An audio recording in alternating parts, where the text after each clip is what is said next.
त्याला नुसती ठेचून शिक्षा मारला नाही, पाहिजे त्याला. ठेचून मारला पाहिजे. फाशी ती किरकोळ आहे, जाळला पाहिजे त्याला उभा चौकांमध्ये. त्याशिवाय असा जिवंत. माझ्यापर्यंत कुणी त्याचं अंत्यविधी झालाय म्हणून सांगाय पण येऊ नये. मावशी 2 दिवसापूर्वी तुमच्या पतीने एक खरं तर निंदनीय कृत्य केलं. एका मुलीला कलेक्टर करून मारून टाकले. संतप्त प्रतिक्रिया नागरिकांच्या उमटते. तुमची पत्नी म्हणून काय भूमिका आहे? माझी भूमिका अशी आहे, त्या बाळाची हत्या झाली ना चिमुकलीची, त्या जाग्यावर त्याला ठेचून तसाच मारला पाहिजे. माझी एवढीच इच्छा आहे. तुम्ही काय संपर्क आता त्याला सोडवायला वगैरे जाणार किंवा काय? मला त्याचं तोंड सुद्धा बघायचं नाही, अजिबात नाही. आता माझ्यापर्यंत कुणी त्याचं अंत्यविधी झालाय म्हणून सांगाय पण येऊ नये. काय ही माझी नम्रतेची विनंती. गेल्या किती वर्षापासून संपर्कात नाही? 10 वर्ष झाली.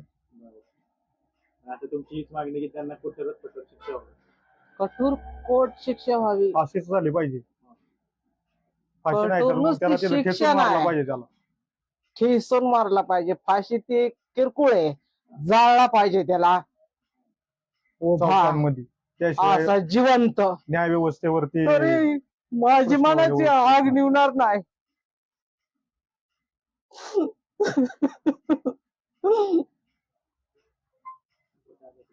दादा, तुझ्या वडिलांनी कृत्य केलेलं आहे. वडील म्हणून काय वाटतं तुला? तुझ्या वडिलांनी एवढं कृत्य केलं. वडील म्हणून घ्यायची सुद्धा लाज वाटते ह्या अशा व्यक्तीला. त्याने त्याच्या पोटी मी जन्म घेतला, हाच माझा मोठा गुन्हा आहे आज. आणि ह्या चिमुकलीला हे जे काय घडले, हे अमानुषपणे त्यांनी जे हे केलेले कृत्य, ह्याला मला हे निंदनीय कृत्य अत्यंत, ह्याला कठोरातली कठोर शिक्षा म्हणजे त्याला फाशी झाली पाहिजे. त्याला खेचून मारला पाहिजे तिथं त्याच ठिकाणी. त्या चिमुकलीला न्याय दिला पाहिजे. आज माझी बाची तशीच ती आहे मला. माझ्या बहिणीच्या किती 11 मला माझे बाचे आहेत. मला खूप वाईट वाटले अत्यंत. म्हणजे जी समाजातून प्रतिक्रिया तिखट उमटते, संतप्त प्रतिक्रिया उमटते, तीच तुमची आमची तीव्र भूमिका आहे की त्याला खेचून मारला पाहिजे. तीव्र भूमिका आहे, कारण की आम्हाला ह्यातमध्ये लय त्रास होतोय, मानसिक त्रास होतोय. जीव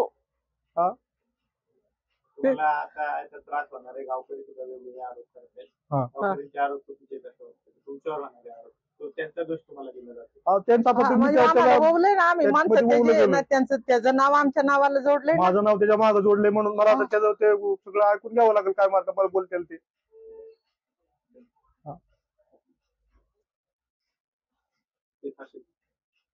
काय काय केलं पाहिजे? आता शासनाने काय केलं पाहिजे? शासनाने ह्या चिमुकलीला न्याय दिला पाहिजे. त्याला फाशीची शिक्षा दिली पाहिजे, नाही त्याला ठेचून मारला पाहिजे. आज छत्रपतींच्या महाराष्ट्रामध्ये आपण राहतो. न्याय व्यवस्थेवरती लोकांचा विश्वास उडल असं काय केलं तर. एवढीच माझी विनंती. मी ह्याच्यात काही बोलू शकत नाही. मी अपशब्द आहे.